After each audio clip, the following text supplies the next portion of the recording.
Welcome. My name is Arlene Hoffa, and I am the current chair of the Monterey County Chapter of the American Civil Liberties Union. I always like to say ACLU, sorry. The first order of business is to have a robust sing-along with our very own Bill and Mickey here are going to be the leaders of that.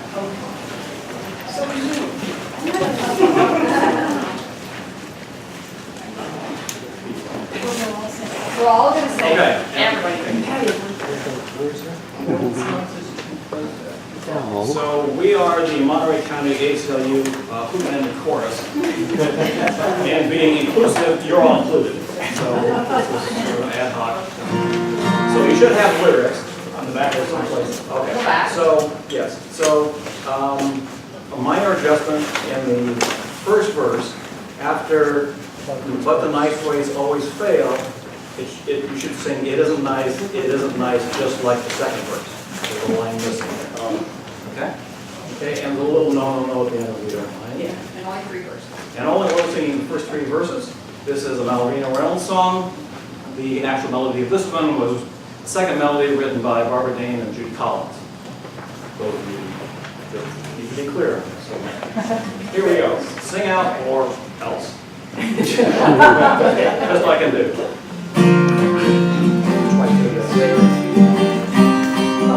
Oh, and you can dance.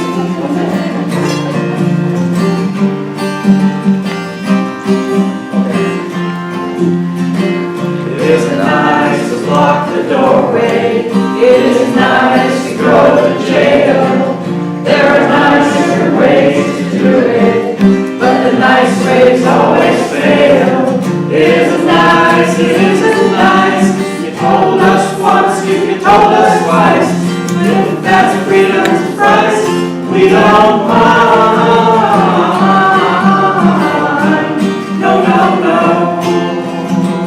It isn't nice to carry banners, or to sit in on the floor, or to shout our cries of freedom at the hotel and your store. It isn't nice, it isn't nice.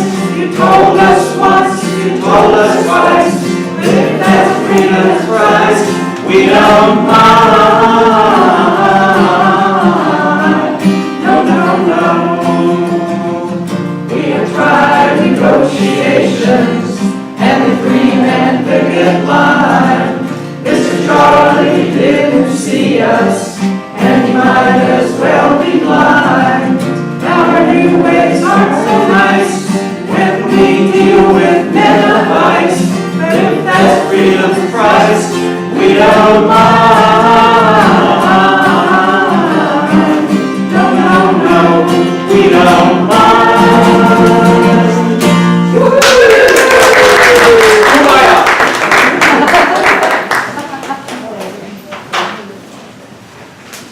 All right, now Mickey Welch will be introducing our speaker. Good afternoon, everybody, and welcome to our annual ACLU meeting.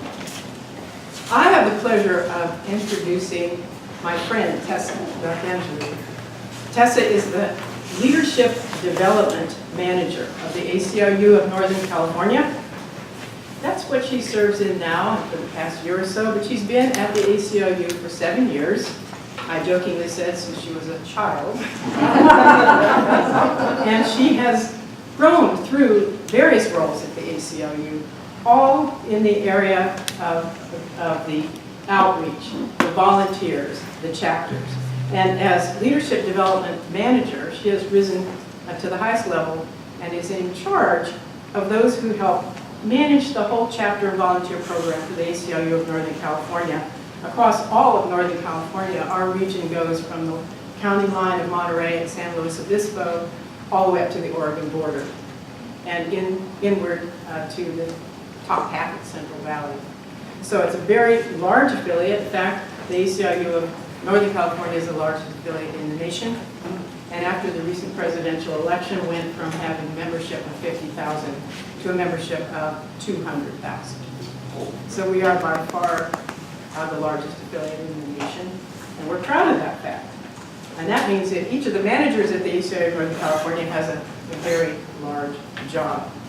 Tessa works with volunteers and works with the chapters like us and all local activists to help us build our skills and help us enter into viable local campaigns such as adopting ordinances for transparency and accountability in police surveillance and various particular campaigns like that, but also Tessa and her staff help us to respond to local issues that arise in our communities. And managing that with an eye to the ACLU policy and making sure we stay within that policy and to make sure we have the skills and the overview to see how what we're doing at the local level fits in with the ACLU's work throughout the state, throughout the region, throughout the country. So I should probably let you know, since I'm introducing her, that she is a graduate of Occidental College, and she did her thesis there on extraordinary rendition. And most of us could possibly have done our theses on extraordinary rendition because it didn't exist. But she won a prize for this effort, and she became noticed by the ACLU and has been active with the ACLU ever since. So it is my great pleasure to introduce to you Tessa D'Arcangelew.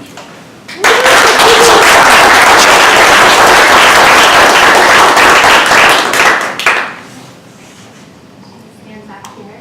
Does that work? Can you hear? Okay. First of all, I want to thank all of you for being here. I think that this is an incredibly brave topic, an incredibly important topic, and I'm really honored to be able to spend my Sunday with those of you who want to learn about this issue, because I think it's really one of those issues that we need to figure out if we're going to be successful as a movement. So first of all, the term politics of respectability is something we're going to be talking about, so it makes sense that we should start by defining that and making sure everyone understands what that means. It is a term that was developed by Dr. Evelyn Brooks Higginbotham in her book Righteous Discontent, the Women's Movement in Black Baptist Church from 1880 to 1920. And generally, it's a term that refers to the ways in which people who've been pushed to the margins of society are expected to learn the norms and behaviors and expectations of those who have power in order to achieve their own equality. And I'm going to read just a quote from the book. Actually, it's a quote from the review of the book. So she specifically referred to African Americans' promotion of temperance, cleanliness of person and property, thrift, polite manners, and sexual purity. The politics of respectability entailed, and this is a quote from the book, reform of individual behavior as a goal in itself and as a strategy for reform. Respectability was part of uplift politics and had two audiences. The first, African Americans who were encouraged to be respectable, and white people who needed to be shown that African Americans could be respectable in order to accept them.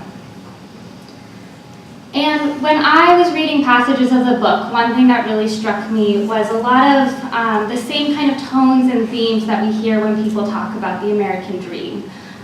She was writing about a group of people who had recently been freed from slavery. It was 1880s, and talking about the belief that in order to have power, you had to pull yourself up by your own bootstraps. You had to earn your way into the space of power by acting like those who had power.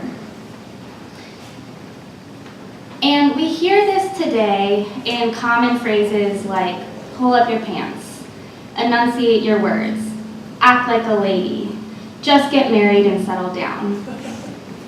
And I think that it's really important that we're having this conversation sandwiched between the Women's March that happened yesterday and Martin Luther King Day, which will happen tomorrow. During Hillary Clinton's campaign for the presidency in 2016, right now, today, when Elizabeth Warren is starting her campaign, and even Sarah Palin in her campaign for vice president, all faced these forces around likability. And a lot of conversation about their own likability. Are they a likable candidate? What makes them a likable candidate? What doesn't make them a likable candidate? And really in all of this, it is begging the question, how much can a woman challenge the status quo, and where are the points at which she is allowed to challenge that status quo as long as she never actually achieves real power? And so I'm going to read another quote that I think really drives this home from Katha Pollitt, who was writing for The Nation. What is likability if not a deference to men with a self-deprecating smile? In short, she doesn't demand anything that men would rather keep for themselves, be it political power or sexual autonomy or the right to be safe after having a couple of drinks. She goes on, a likable woman doesn't challenge women either by reminding them of the compromises they've made and the edges they've trimmed off their personalities. And I think this quote really boils down the essence of respectability politics. It's the idea that we must maintain the status quo in order to be accepted, even though it hides the fact that by playing this game, it never actually results in the power and dignity that that individual is seeking. Can I ask you something? Yes. I'm a plant. So why is this relevant today when what we hear is very disrespectful and uncivil on talk shows and all over the place? How does this, what you're saying, fit in with the lack of civility that many of us are concerned about on the other side? Yes. I think that those conversations can often be a distraction from what's really going on, which is respectability politics used to maintain status quo and to keep marginalized people on the margins on the basis of race, sex, gender identity, sexual orientation, religion, you name it. There's other ways that it really starts to weave into our society. So there's first the individual level, and then there's secondly the progressive movement policing itself. So I'm going to talk about both of those.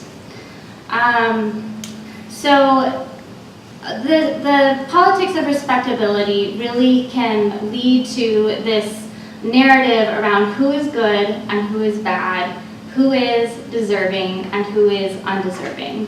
And at an individual level, this thread of respectability politics, for example, can be seen in the way that we talk about people of color who've been killed by the police.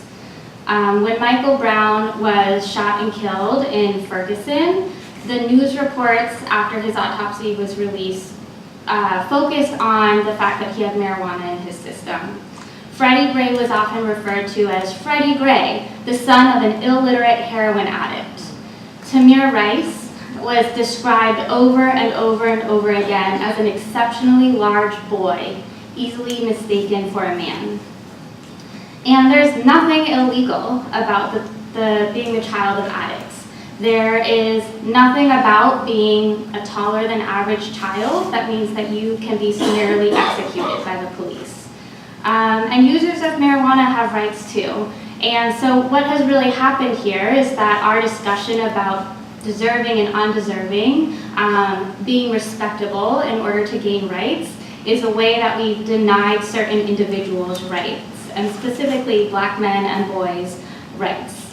It also is a way in which police justify over-policing, and then justify when that over-policing results in death. At a macro level, respectability politics is undercutting progress within the own progressive movement. And I've heard and I've seen throughout different news stories, and it's been written on over and over again, how people will berate and, if you're perhaps more progressive, lament the tactics of Black Lives Matter.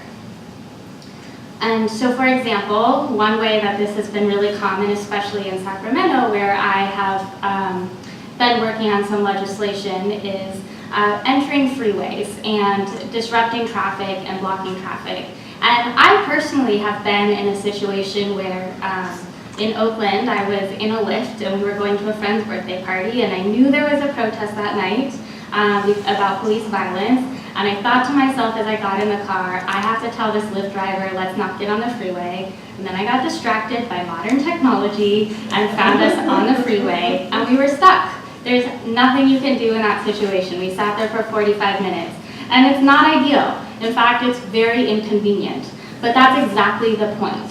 It's meant to be inconvenient because it's so easy when we have our jobs and our kids and our families and are thinking about, I need to go to the grocery store and I have all these things and oh, let me check Facebook, to just be completely distracted from the injustices that others might face. Well, let me say, I interrupt you again. What do you say to these people? What would you say to those people on the freeway? What can you say to people who are engaging in that kind of activity? So a lot of people will say, you know, I understand, I believe in equity for all people. I don't want Black and brown people in this country to face police violence in the way that they do. But it causes a lot of inconvenience and a lot of discomfort, and it's making other people mad, so it's really pushing people away. And to that, I would say, is it really? Where's the evidence of that? Is that coming from your own place of discomfort?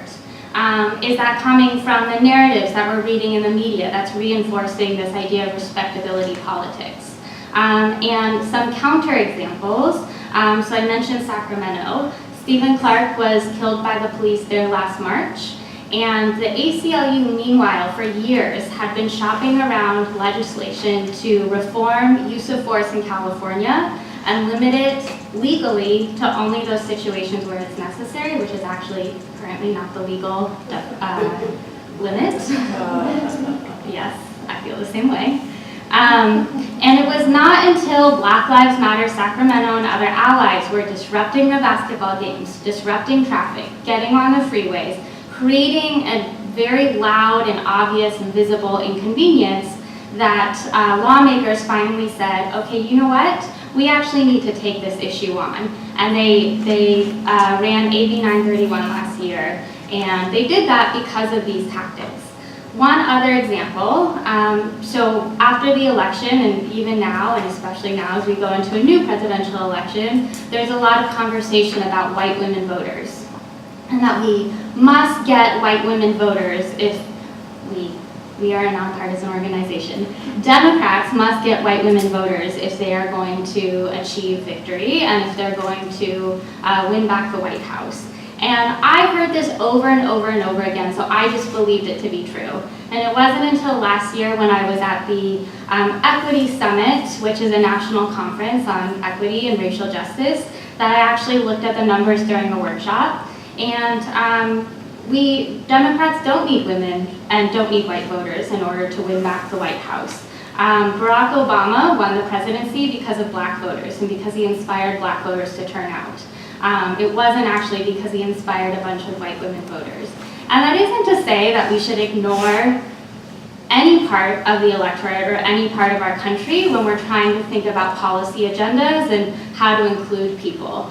But it is, I think, an interesting point because we oftentimes will say, well, we need to get that white voter, and so let's put off making these important changes to stop the oppression of other people and other marginalized communities just for the sake of getting this vote, and then we'll start to move things forward. And that happens over and over and over again as a pattern that really reinforces power norms based on that idea of who we need to get and who's deserving in our country.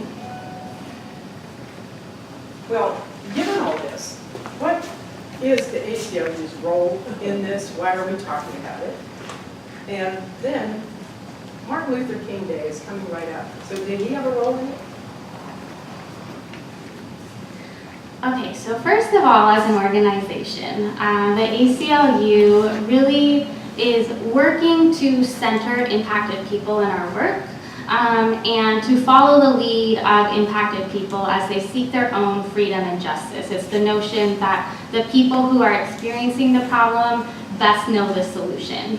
And I say working and try because I really want to emphasize that it's hard and that respectability politics and all the different narratives it creates are woven into our society and into our movements in ways that are very hard to undo and to spot. But it's a role that we're really trying to take on and pay attention to. And Respectability politics disrupts that idea of self-determination, and so we try to step away from that.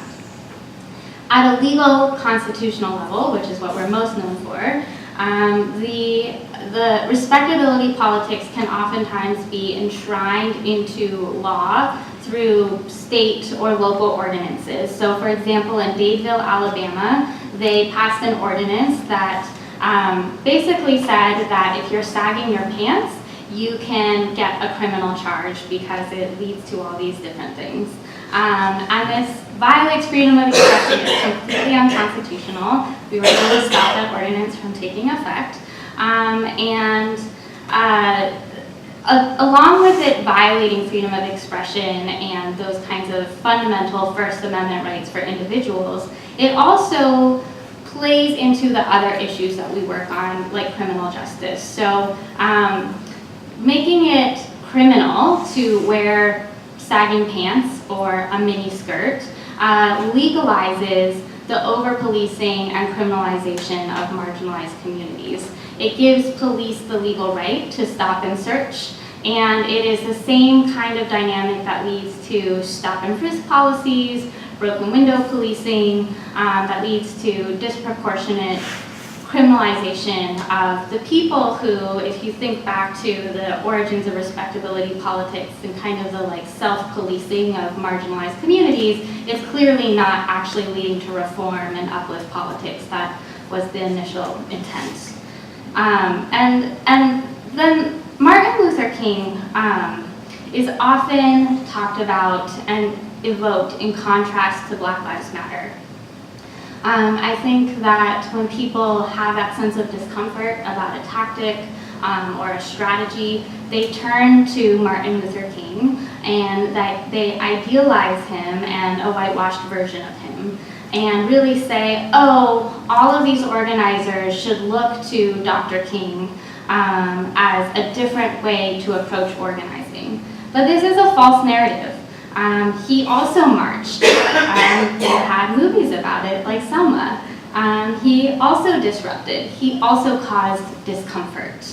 And I think the brilliance and the lasting legacy of Dr. King is that he existed in a fractured movement. And from that fractured movement, he really sought to build coalition and to continue to bring people in and keep thinking about how do we bring people in and bring everyone together.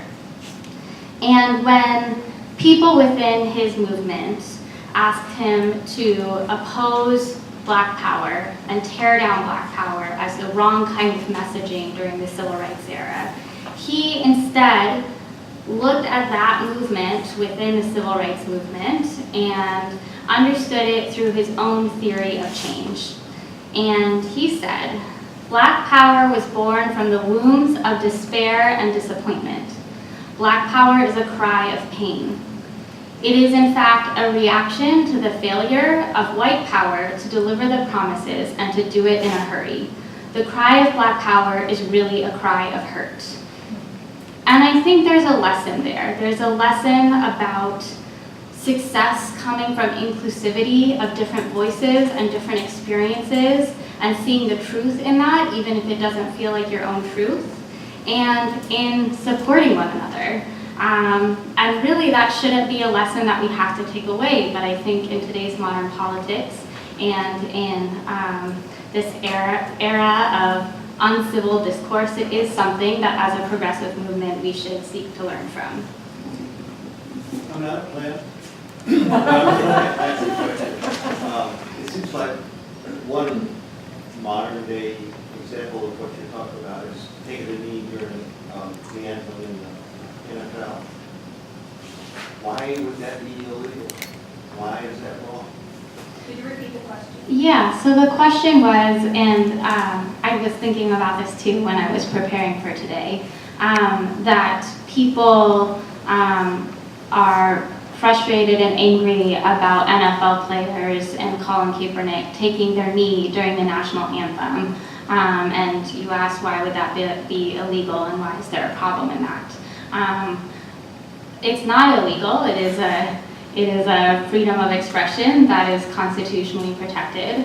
And why would people have a problem with that, I think, is exactly the politics of respectability and this idea that we need to act a certain way in order to achieve freedom and peace, which is a false idea. So where do we go from here, and how do we undo this politics of civility, or politics of respectability that's really impacting our movement? I think a lot about how the progressive movement tears itself apart. We spend a lot of time calling each other out instead of calling each other in, whether it's calling someone out for not being progressive enough, calling someone out for using the wrong kinds of tactics that are making some people angry. And it's something that I believe we need to really overcome if we're going to achieve lasting peace and victory in our society. And I want to read from a book. It's called White Fragility, Why It's So Hard for White People to Talk About Racism by Tessa D'Arcangelew. Because the struggle for civil rights was televised, whites across the nation watched in horror as black men, women, and children were attacked by police dogs and fire hoses during peaceful protests and beaten and dragged away from lunch counters. Once the Civil Rights Act of 1964 was passed, a landmark civil rights and U.S. labor law that outlaws discrimination based on race, color, religion, sex, or national origin. I hope all of you know about the Civil Rights Act.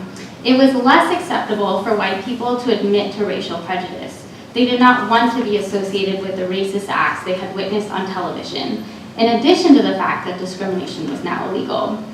One line of King's speech in particular, that one day he might be judged by the content of his character and not the color of his skin, was seized upon by the white public because the words were seen to provide a simple and immediate solution to racial tensions. Pretend that we don't see race and racism will end. Colorblindness was now promoted as the remedy for racism, with white people insisting that they didn't see race, or if they did, that it had no meaning to them. Clearly, the civil rights movement didn't end racism, nor have claims of colorblindness. But reducing King's work to this simplistic idea illustrates how movements for social change are co-opted, stripped of their initial challenge, and used against the very cause from which they originated. For example, a common response in the name of colorblindness is to declare that an individual who says that race matters, Black Lives Matter, is the one who is racist. In other words, it is racist to acknowledge race.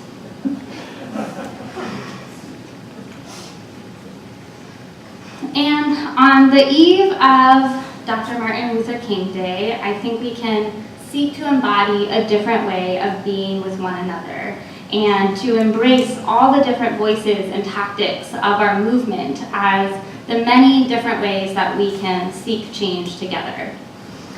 First, we should speak up. We should call out injustice, but we should do so with the spirit of Dr. King in mind.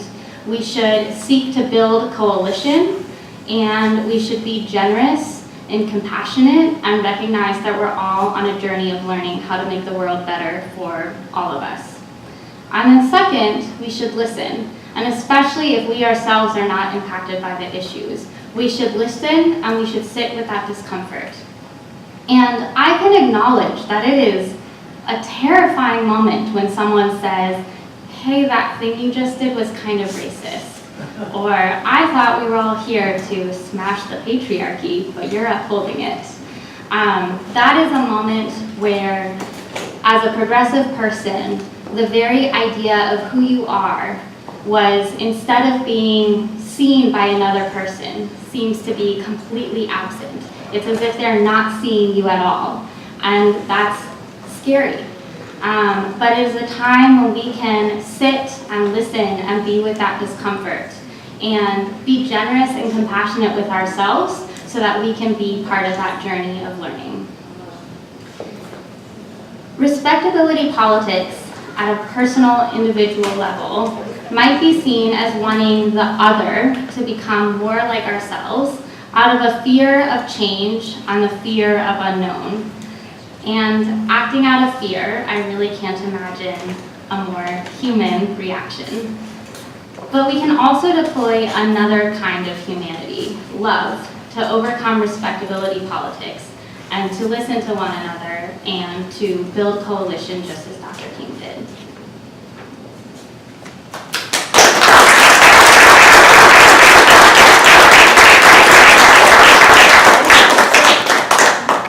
Well done. Well, now it's time for some questions and answers. And so, ask Tessa anything. Ask Tessa. Even your speechless. Loretta. I'm an honored old-time member of the ACLU. I'd like to ask how many people have been members of the ACLU since the 80s, of those who are here? Just a few. Okay. I moved to Monterey in 1983, and shortly after I moved here, I became a member of the Unitarian Church. Shortly after I moved here, a Jewish boy in Carmel Valley complained to the ACLU that the creche was on City Hall lawn. Now, this was in 1983, and every time you went past the City Hall lawn, there was this lovely, beautiful creche. And this Jewish boy went to the Unitarian Church and said, I don't agree with this.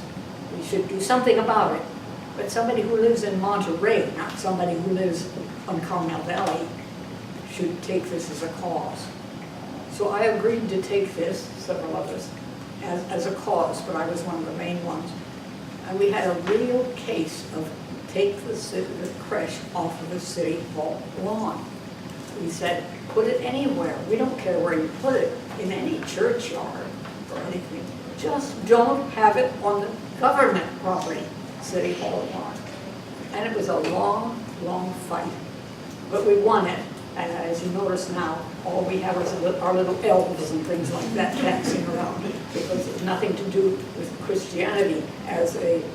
But this is I wanted to share with you as an example of something that ACLU has done. You were being asked the question, what is there that we can do about our causes? And this was one of the things that we did do. The ACLU did win that case, and the City Hall had to take away creche. Much more letters to the editor about that than any I've ever seen.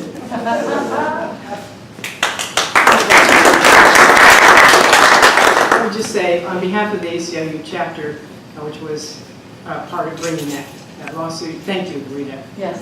Thank you very much. The 14-year-old boy who made the original complaint was also a plaintiff, but no one wanted him to be alone. And so people like Loretta this year stepped up and were plaintiffs along with him, and we greatly appreciate that. And everything that you've done for civil liberties over the past 96 years.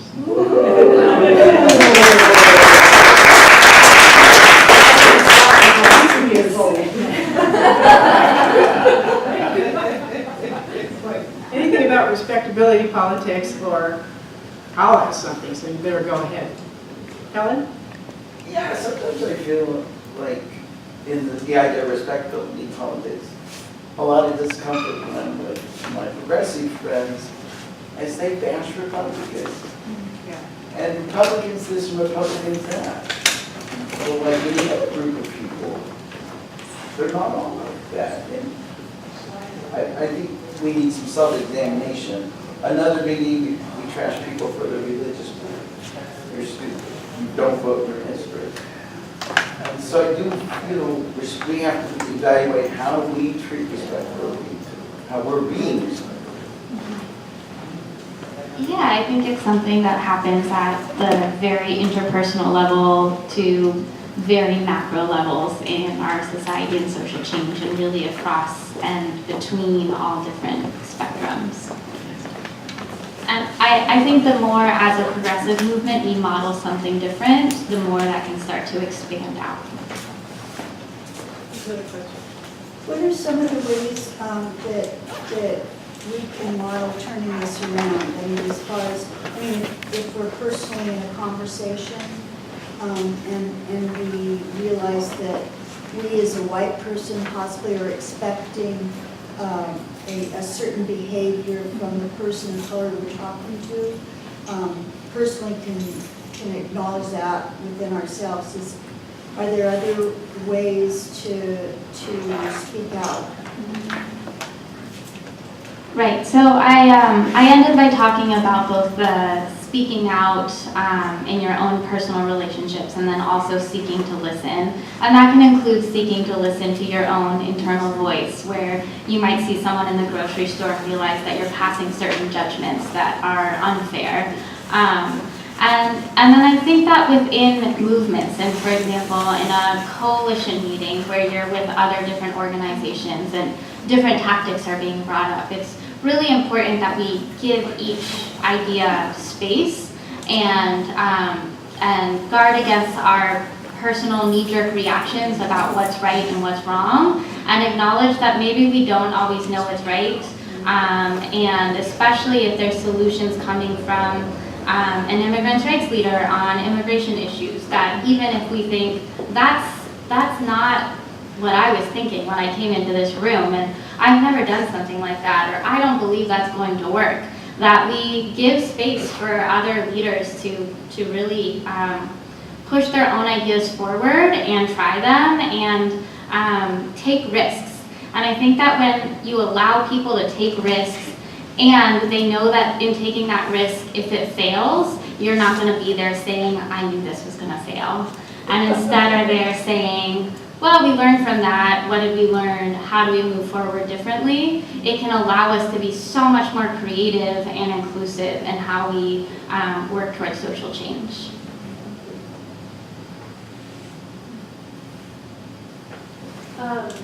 Yeah, I have a question about the calling in. Mm-hmm. I really like that idea and like that language. And I'm just kind of wondering if you have some ways of what that looks like. Because I think in some ways, yeah, progressive groups are really probably any group. I mean, there's a certain amount of, like, oh, you don't have this idea, right, let me correct you. And I mean, in some ways, it takes courage to do that, to call somebody out to say, hey, this is an area I think you need to look at, but, so it's like, how do you still keep that impulse to want to, better yourself and other people's and looking at issues, but also just like calling in.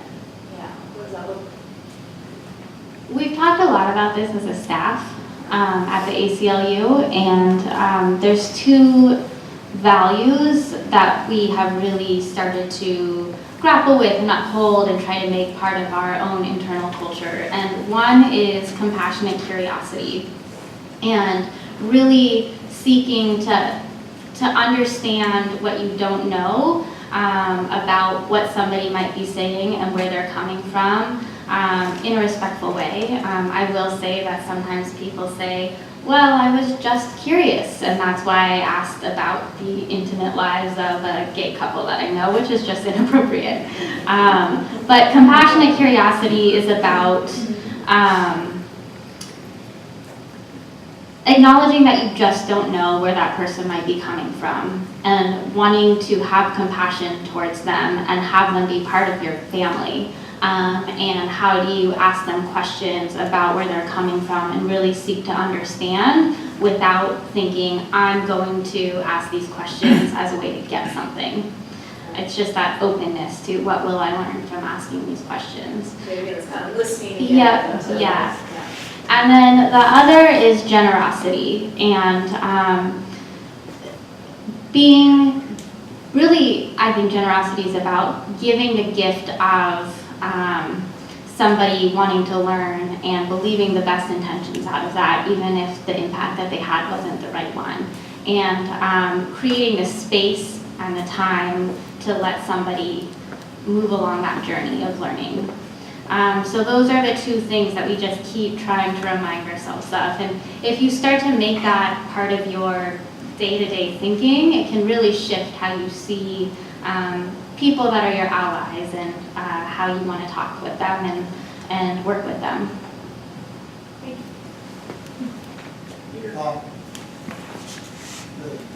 The leadership and membership of ACLU, as near as I can tell, looks pretty white, educated, affluent, and respectable.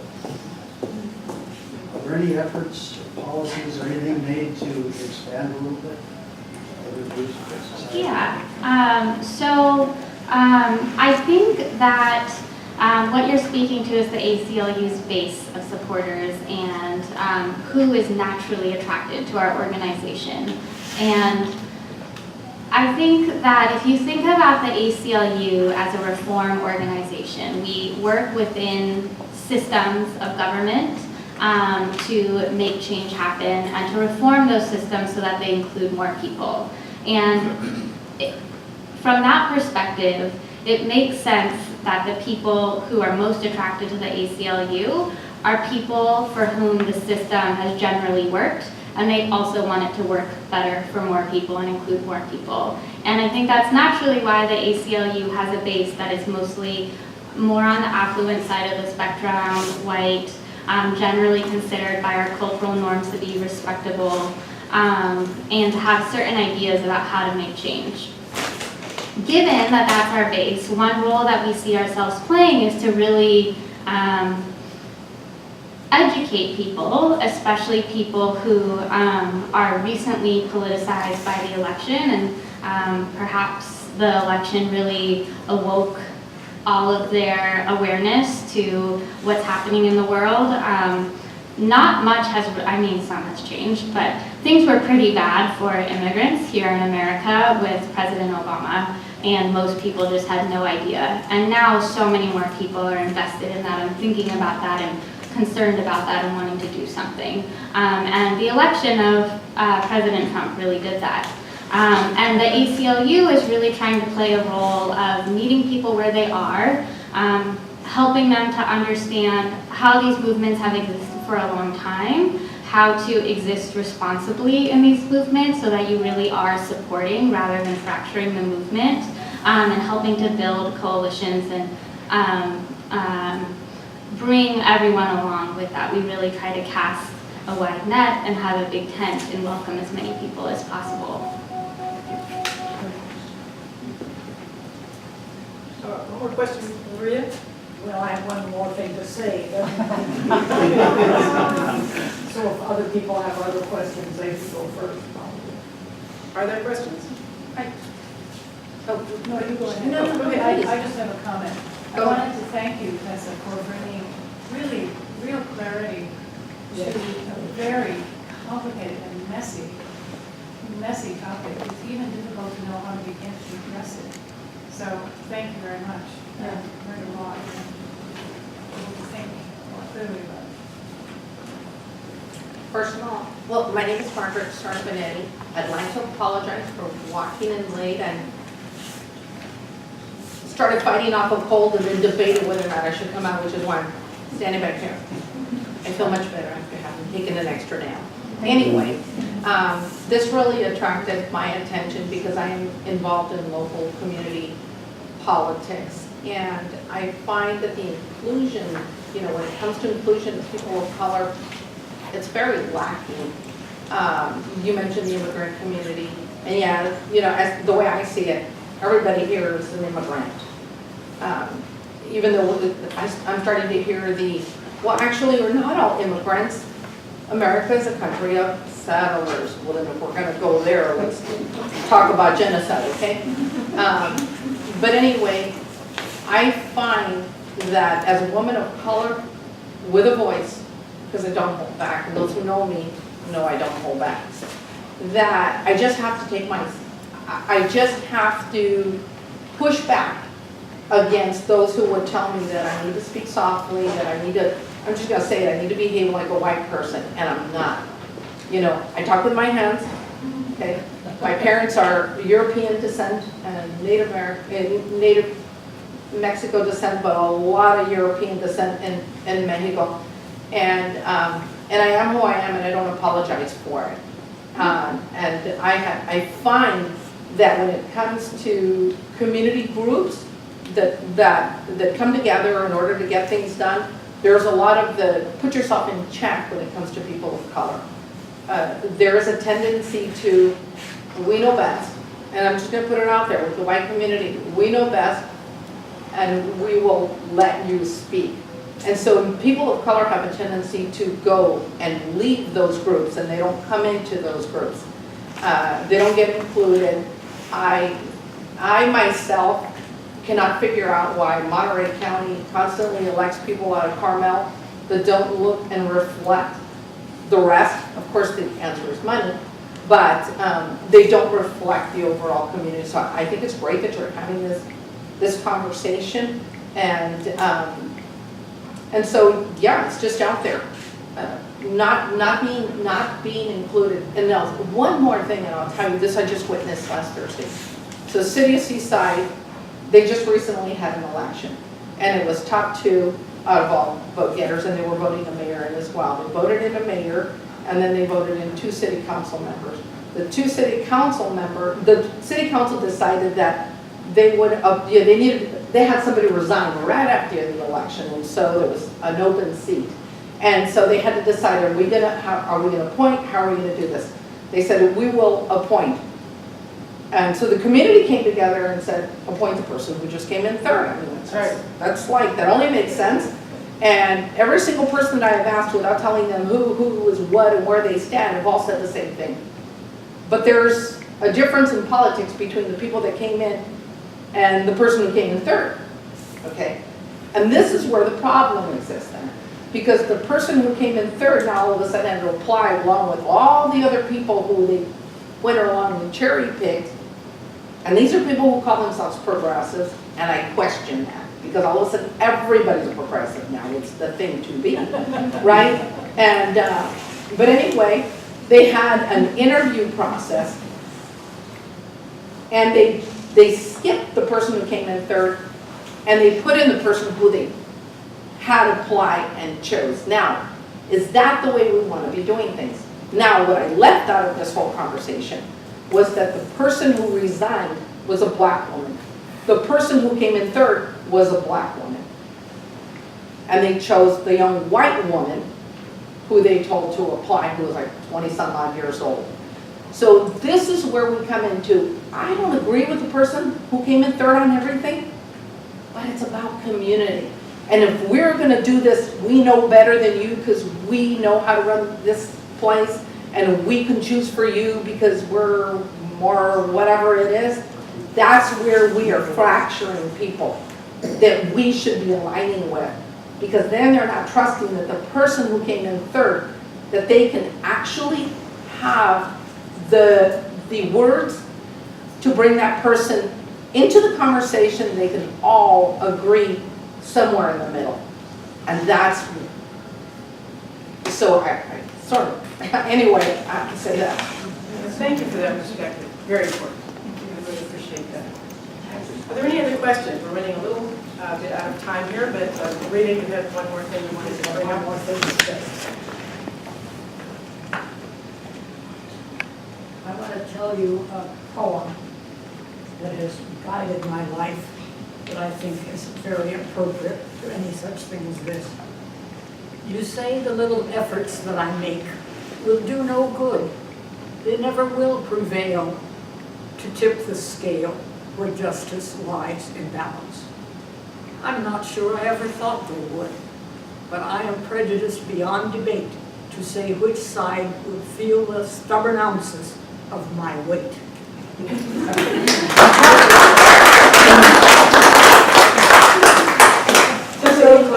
Remark. I just wondered who wrote the poem. Bernard Overstreet. Overstreet. Overstreet. Well, I just want to thank all of you for engaging in this topic, and I want to thank you for offering your perspective. I think it's important. It's exactly what we're here to talk about today. The ACLU is open, so if you are wanting to continue this conversation and you have more questions and you'd like to talk with me, I'm available either today or after today as well. Thank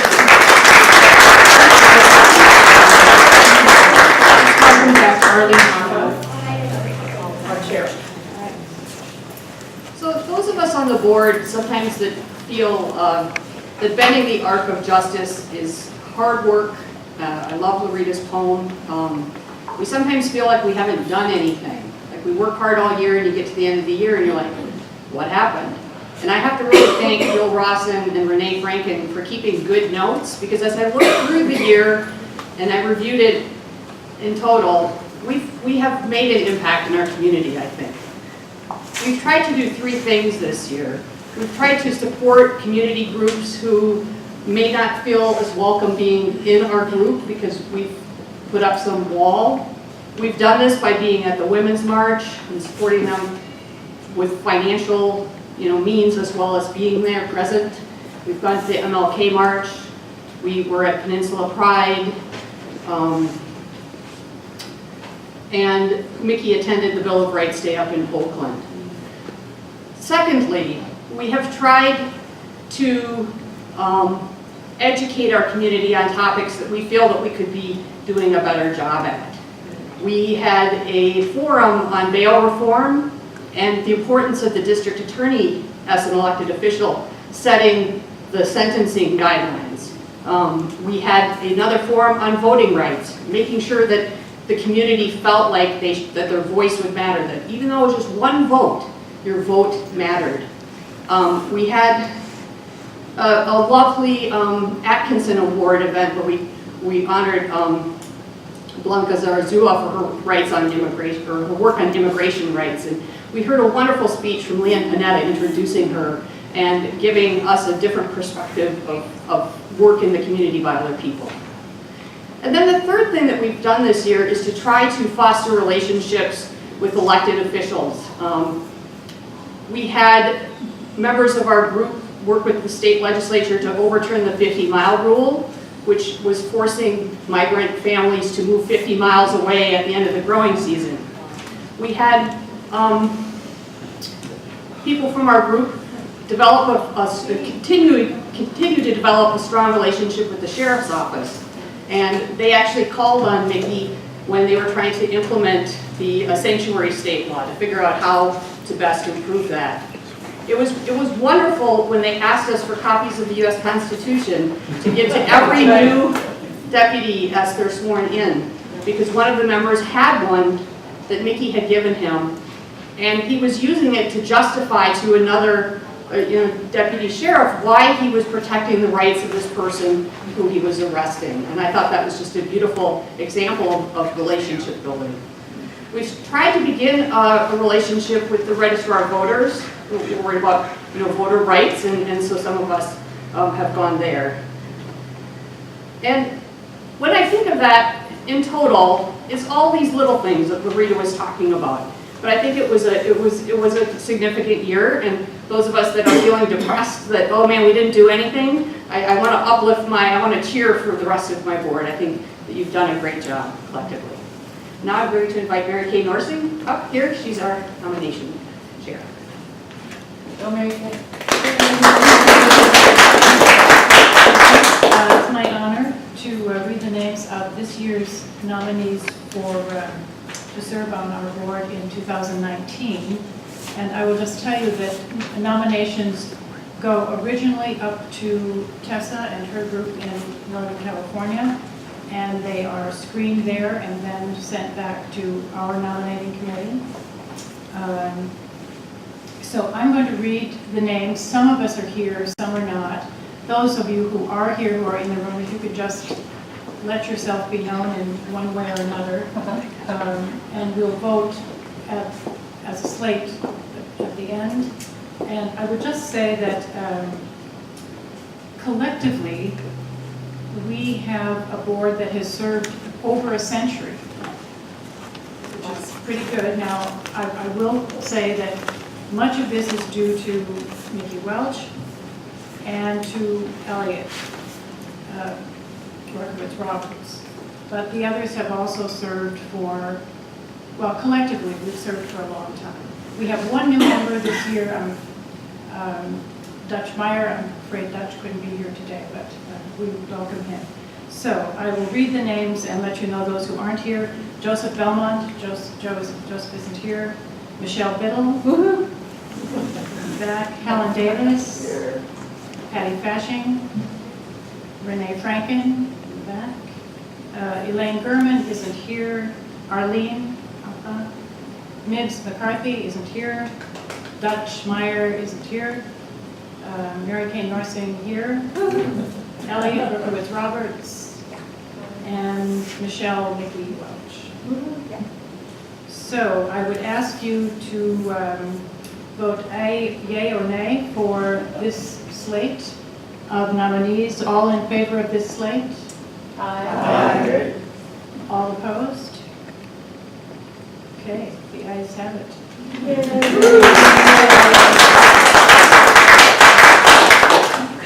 I have to say that Joseph and Dutch aren't here because they're running an pre-immigrant legal clinic today. And that concludes our program. Please enjoy some coffee or cookies and fellowship with each other. We have the space until 1. We're welcome.